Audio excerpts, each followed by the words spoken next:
Hi friends, good morning.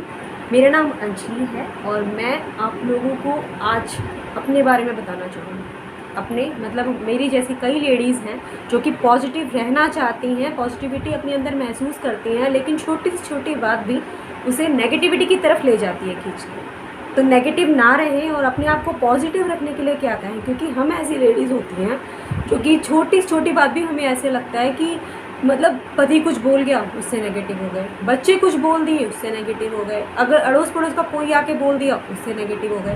तो negativity हमारे ऊपर हावी ना हो, इसके लिए हम क्या क्या कर सकते हैं, हम आज इसके बारे में चर्चा करें। प्रॉब्लम ये है कि जब भी हम मोटिवेट रहने की कोशिश करते हैं, कोई ना कोई आके हमें कुछ ना कुछ ऐसे वर्डिंग्स बोल जाते हैं। जैसे कि मैंने आज यूट्यूब चैनल स्टार्ट किया, अब कोई आया मेरे पास और मुझे एकदम से यूँ बोल के चला गया, यार तू यूट्यूब चैनल बनाने लग गई, अरे वाह तू तो बड़ी करोड़पति बन जाएगी। तो ये बातें जो है ना, ये हमें डिमोटिवेट कर देती हैं कि मतलब एक तरह से हमारे माइंड को वॉश करने की कोशिश करते हैं वो लोग। आप पता है, आप जब आगे बढ़ते हो ना तो 100 लोग मिलेंगे जो आपके पैर को पकड़ के और आपको पीछे खींचने की कोशिश करेंगे, लेकिन आपको बस अपने ऊपर ध्यान लगाना है और आगे बढ़ने की कोशिश करनी है। क्योंकि दुनिया में ऐसा कोई नहीं है जो किसी और को आगे बढ़ते हुए देख करके खुश हो जाए सिवाय अपने आप के। आपका फैमिली हो सकती है, आपके पति हो सकते हैं, आपकी माँ हो सकती है, आपके पेरेंट्स हो सकते हैं, लेकिन अदरवाइज बाहर का कोई ऐसा व्यक्ति नहीं होगा जो आप आगे बढ़ो और वो खुश हो आज के ज़माने में। क्योंकि आज के ज़माने में ना, पता ज़्यादातर लोग अपना काम शुरू ही क्यों नहीं करती, आज नहीं शुरू करती, क्योंकि उनको लगता है यार मैं यूट्यूब चैनल बनाना कर दूँ और कल को मेरे हस्बैंड के परिवार वाले के कुछ हक बोलने लग गए थे, तो मेरे ही फैमिली आके मुझे कुछ बोलने लग जाए तो।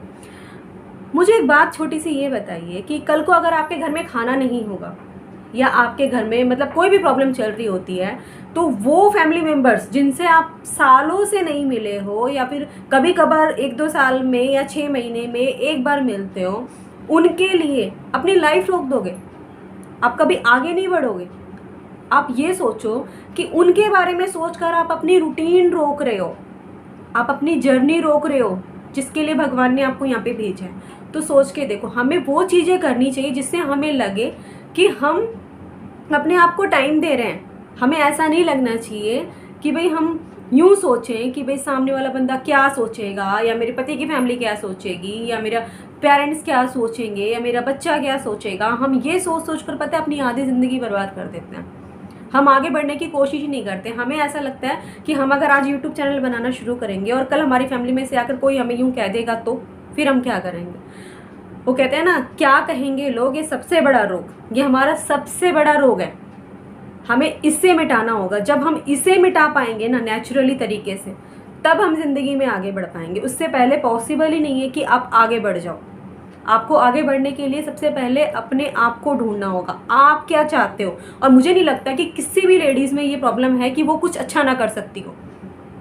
हर लेडीज़ में अपनी मतलब भगवान ने हम सबको अलग अलग बनाया और हम सब लोग ये चाहते हैं कि हमें अपनी ज़िंदगी में आगे बढ़ना है। लेकिन एक बार एक शादी हो जाती है, बच्चे हो जाने के बाद हम सोचते हैं यार अब क्या करें, बस अब रहने दो, जो कुछ होना था हो लिया, अब तो सीधा ऊपर जाना है। नहीं, कहते हैं ना, मरने से पहले मत मरो। आप चाहे 40 की हो, चाहे 50 की हो, चाहे 45 की हो, और चाहे 30 की हो, चाहे 25 की हो, लेकिन अभी भी जब आप आगे बढ़ने की कोशिश करोगे ना तो आप बढ़ सकते हो। कहते हैं ना, माइंड को जितना यूज़ करोगे ना वो उतना ज़्यादा बढ़ता जाएगा। अपने शरीर को ही ले लो, अगर आप डेली एक्सरसाइज करते हो तो आपका शरीर बिल्कुल फिट रहता है। लेकिन अगर आप अपने शरीर को मॉर्निंग रूटीन में नहीं ढालते, यूं ही पड़े रहते हो, तो सोचो शरीर का कितना बुरा हाल हो जाता है। हमारे जगह जगह चर्बी भर जाती है ना। तो यही हाल हमारे माइंड का साथ है। हम जब उसको यूज़ करना बंद कर देते हैं ना, मान लो हम अपने बच्चों में, पति में इतने खो जाते हैं कि हमें यही नहीं पता होता कि हम क्या करेंगे लाइफ में, क्या नहीं करेंगे। बस ये पता होता है सुबह उठना है, खाना बनाना है, कपड़े धोने हैं और परिवार को संभालना है। लेकिन अपने आप को कब देखेंगे आप?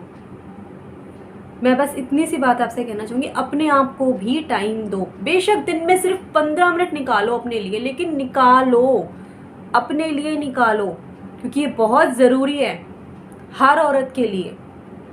आज बहुत सारी पढ़ी लिखी लड़कियां, मतलब जहाँ पे मैं रहती हूँ ना, वो एक ऐसा एरिया है, वहाँ पे पढ़ी लिखी लड़कियां 10 होती हैं। जब शादी हो गई, बच्चे हो गए, दैट्स इट। उस पढ़ाई लिखाई का कोई मतलब नहीं है। तो ये चीज़ें ना अपने अंदर मत डालो। अपने आप को ना, क्योंकि मैंने ये महसूस किया, तो मैं आप लोगों से भी ये कहना चाहूँगी कि उनके लिए जो अपनी लाइफ में मैटर ही नहीं करते, जो कभी कभार आपसे मिलेंगे, उनके लिए आप अपनी लाइफ की गति को ही रोक दोगे, आप आगे ही नहीं बढ़ोगे। ये तो सही नहीं है ना। आप उनके लिए अपनी लाइफ क्यों रोको, जिनको आप कभी कभार मिलोगे और कभी कभार वो आपको कुछ बोल देंगे तो क्या हो जाएगा। Just ignore it. ऐसे लोगों को तो इग्नोर करना ही सबसे बेटर होता है मेरे हिसाब से, क्योंकि इग्नोर नहीं करोगे ना, वो आपके ऊपर हावी होते जाएंगे। पता है श्री कृष्ण ने इसमें एक बात, मतलब मैं जब भगवत गीता पढ़ती हूँ ना, तो मुझे हर बार कुछ ना कुछ नया सीखने को मिलता है।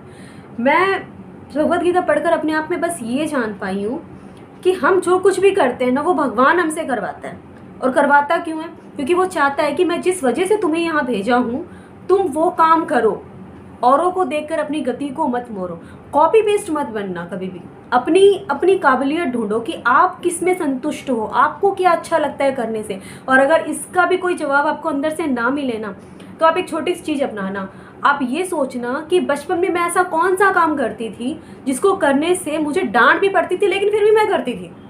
आप अगर उस चीज़ को अपना लोगे ना, तो आप वाकई में नेगेटिविटी को भगा पाओगे, अपने अंदर एक पॉजिटिविटी का एहसास पा पाओगे। और इसका सबसे बेटर उपाय है, मैं हर लेडीज़ को ये कहना चाहूँगी कि भगवत गीता पढ़ना शुरू करो। आप विश्वास नहीं करोगे, आपको अंदर से मोटिवेशन मिल जाएगा, आपको अंदर से मोटिवेशन मिल जाएगा। और अगर नहीं पढ़ सकते तो मैं भगवत गीता के ऊपर एक एपिसोड्स बना रही हूँ, जिसमें मैं प्रत्येक अध्याय में भगवत गीता के क्या क्या लिखा है और हमें क्या क्या उससे सीखने को मिल सकता है। आप वो ज़रूर देखना, उससे भी आपको काफ़ी हेल्प मिलेगी अपने अंदर की नेगेटिविटी को भगाने में। Thank you for watching my video. और अगर आप लोगों को मेरी सोच अच्छी लगती है तो लाइक एंड सब्सक्राइब जरूर करना। Thank you so much.